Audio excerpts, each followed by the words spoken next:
Bismillahirrahmanirrahim. Assalamualaikum warahmatullahi wabarakatuh. Innal hamdalillah, salatan wa salaman ala Rasulillah sallallahu alaihi wasallam wa ala alihi wa ashabihi wa man tabi'ahu bi ihsanin ila yaumiddin. Summa amma ba'du. Puji dan syukur senantiasa dan tidak pernah bosan-bosannya kita panjatkan kehadirat Sang Maha Pencipta Allah Subhanahu wa Ta'ala, yang mana dengan limpahan karunia-Nya, rahmat-Nya, hidayah-Nya serta anugerah-Nya kepada kita semua, kita kembali masih diberi kesempatan, kesehatan dan usia panjang oleh Allah untuk sama-sama dan senantiasa mengabdikan diri kita di jalannya dengan menjalankan segala perintahnya dan menjauhi semua larangannya. Salawat dan salam juga tidak pernah lupa pula kita hanturkan kepada junjungan alam Nabi besar Muhammad sallallahu alaihi wasallam, di mana dengan perjuangan beliau dan para sahabatnya kita dapat mengenal betapa rahmatan lil alamin ajaran agama Islam sebagaimana yang menjadi keyakinan dan pengetahuan kita bersama. Bapak Ibu kaum muslimin dan muslimat jamaah salat zuhur yang dimuliakan oleh Allah, salah satu etika yang diajarkan oleh baginda Rasulullah sallallahu alaihi wasallam kepada kita semua adalah etika rela berkorban dan senang mengalah untuk kepentingan banyak orang lain. Dan bahkan tanpa etika rela berkorban dan senang mengalah, mungkin agama Islam tidak akan menyebar sampai kepada kita pada hari ini. Karena baginda Rasulullah termasuk orang yang senang mengalah dan rela berkorbanlah kemudian menjadi salah satu faktor yang menyebabkan agama Islam dalam waktu singkat bisa menyebar dengan sangat cepat ke seluruh pelosok bumi. Bapak Ibu kaum muslimin dan muslimat yang dimuliakan oleh Allah, sebagai pembanding saja, dulu kita mengenal sebelum Nabi Muhammad ada seorang Rasul yang diutus oleh Allah, namanya Nabiullah Nuh. Butuh waktu 950 tahun berdakwah di tengah umatnya. Walaqad arsalna Nuhan ila qaumihi falabitha fihim alfasanatin illa khamsina ama. Nabiullah Nuh menyebarkan, mendakwahkan agama Allah selama 950 tahun. Awalnya beliau sabar dalam menghadapi penolakan keras kepala umatnya, tapi belakangan Nabiullah Nuh juga kehilangan kesabaran. Setelah hanya mendapati fakta, pengikutnya setelah 950 tahun jumlahnya masih 80 orang. Maka kemudian satu hari Nabiullah Nuh alaihissalam mengangkat kedua tangannya berdoa kepada Allah. Doanya itu berbunyi, Rabbi la tazar alal ardi minal kafirina dayyara. Ya Allah, jangan biarkan muka bumi ini dihuni oleh orang-orang kafir. Innaka intadharhum yudilluna ibadaka wa la yaliduna illa fajiran kafara. Karena jika bumi ini engkau biarkan dihuni oleh orang-orang kafir, kelak orang-orang kafir ini akan menyesatkan hamba-hambamu yang sudah taat, hamba-hambamu yang sudah mendapatkan petunjuk. Bukan itu saja, kata Nabiullah Nuh dalam doanya, tetapi juga wala yaliduna illa fajiran kafara. Orang kafir ini kelak punya anak, anaknya kembali kafir, punya cucu, cucunya kembali kafir, punya keturunan, keturunannya kembali kafir. Kata para ulama tafsir, setelah Nabiullah Nuh berdoa seperti itu kepada Allah, baru kemudian Allah Subhanahu wa Ta'ala menurunkan azab kepada umat Nabiullah Nuh berupa banjir yang sangat dahsyat yang menenggelamkan seluruh permukaan bumi pada saat itu. Kaum muslimin dan muslimat yang dimuliakan oleh Allah, kejadian yang sama juga terjadi pada Nabiullah Musa alaihissalam.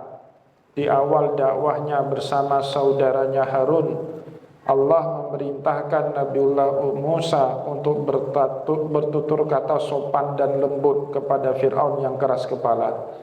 Faqula lahu qawlan layyina la'allahu yatadzakkaru aw yakhsha. Musa dan Harun kalau ketemu dengan Fir'aun yang keras kepala, tetap bertutur kata sopan dan lembut. La'allahu yatadzakkaru aw yakhsha. Moga-moga Fir'aun takut dan kembali mengingat Allah Subhanahu wa taala. Bapak Ibu yang dimuliakan oleh Allah, awal-awalnya Nabiullah Musa cukup sabar dalam menghadapi keras kepalanya Fir'aun. Tetapi akhirnya kesabaran Nabiullah Musa juga hilang. Sampai suatu hari Nabiullah Musa mengangkat kedua tangannya berdoa kepada Allah, Rabbana innaka ataita fir'auna wa mala'ahu zinatan wa amwalan fil hayatid dunya. Ya Allah, Engkau telah terlalu banyak memberikan harta, kedudukan sosial, dan juga fasilitas dalam kehidupan kepada Fir'aun. Rabbana liyudillu an sabilik. Ternyata semua fasilitas hidup itu digunakan oleh Fir'aun untuk membuat sesat umatmu. Rabbana tumis ala amwalihim washdud ala qulubihim fala yu'minu hatta yarawul adzabal alim. Ya Allah, ambil balik harta yang telah Engkau berikan kepada Fir'aun, copot balik kekuasaannya.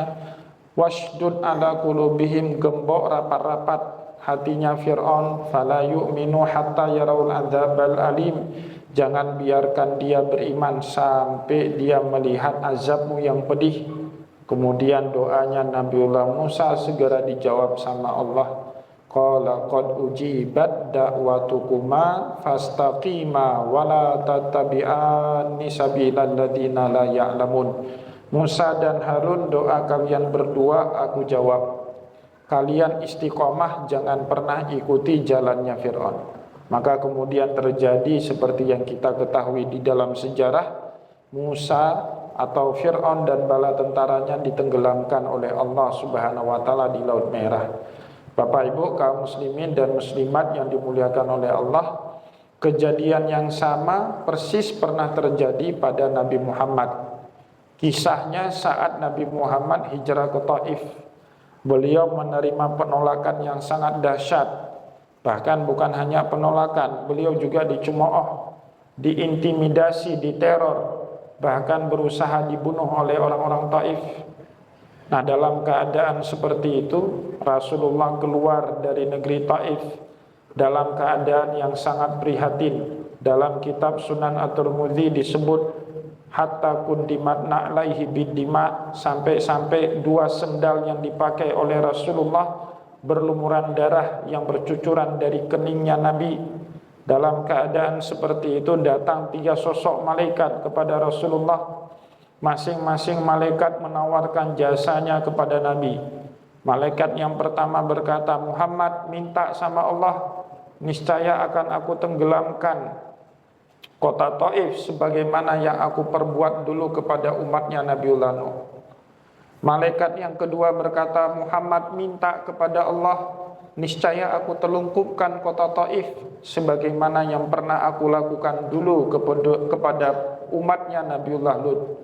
Kita tahu Bapak Ibu, di dalam sejarah Islam, umatnya Nabiullah Lut itu yang suka sesama jenis ditelungkupkan kotanya.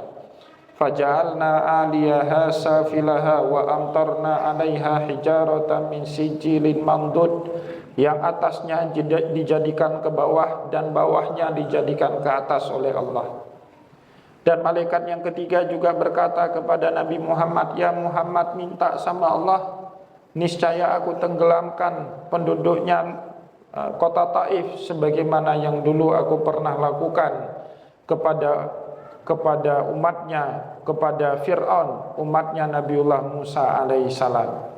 Bapak Ibu kaum muslimin dan muslimat yang dimuliakan oleh Allah, tiga tawaran malaikat itu ditolak halus sama Rasulullah.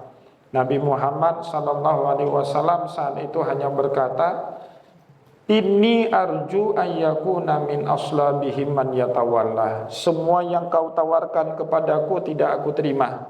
Yang aku harapkan cuma satu, kata Rasulullah, ayyakuna min aslabihim man yatawalla, kelak ada di balik tulang sulbi orang-orang yang kafir kepadaku, ada anak keturunan mereka yang kelak mau beriman kepada ajarannya Nabi Muhammad sallallahu alaihi wasallam. Bapak Ibu kaum muslimin dan muslimat yang dimuliakan oleh Allah, ternyata doanya Nabi ini yang benar. Tidak mesti orang kafir sekarang akan punya anak yang juga kafir atau keturunan yang juga kafir, seperti doanya Nabiullah Nuh. Bapak Ibu coba bayangkan, dulu Nabi Muhammad punya musuh bebuyutan namanya Walid. Walid ini kelak punya seorang putra namanya Khalid. Kita kenal orang yang bernama Khalid bin Walid, panglimanya perang Rasulullah. Seandainya Rasulullah mengazab atau meminta agar Walid ini dibinasakan sama Allah, mungkin di dalam sejarah Islam tidak ada yang namanya panglima perang bersejarah namanya Khalid bin Walid. Oleh sebab itulah kenapa Rasulullah SAW mau mengalah, tidak mau berdoa untuk mengazab penduduk kota Taif, karena Rasulullah SAW senang mengalah, rela berkorban demi kepentingan masa depan dakwah agama Allah yang lebih terang. Bukan seperti kita di zaman sekarang, lebih mengutamakan permusuhan, lebih senang kita memvonis orang lain salah yang berbeda dengan kita. Tidak kita utamakan persaudaraan, tidak kita cari persamaan, yang kita cari perbedaan, yang kita cari konflik. Ini sama sekali bukanlah ajaran yang diajarkan dulu oleh baginda Rasulullah sallallahu alaihi wasallam. Mari Bapak Ibu kaum muslimin dan muslimat yang dimuliakan oleh Allah, kita kembali kepada semangat utama dari ajaran agama Islam. Salah satunya rela berkorban dan senang mengalah demi kepentingan umat yang lebih besar dibandingkan kepentingan kita pribadi-pribadi. Semoga apa yang kita sampaikan pada kesempatan siang yang mulia ini mendapatkan manfaat dan berkahnya dari Allah. Saya mohon maaf jika ada yang tidak berkenan. Wallahu muwaffiq ila aqwamit thariq wa nasrun minallah fatul karim. Wassalamualaikum warahmatullahi wabarakatuh.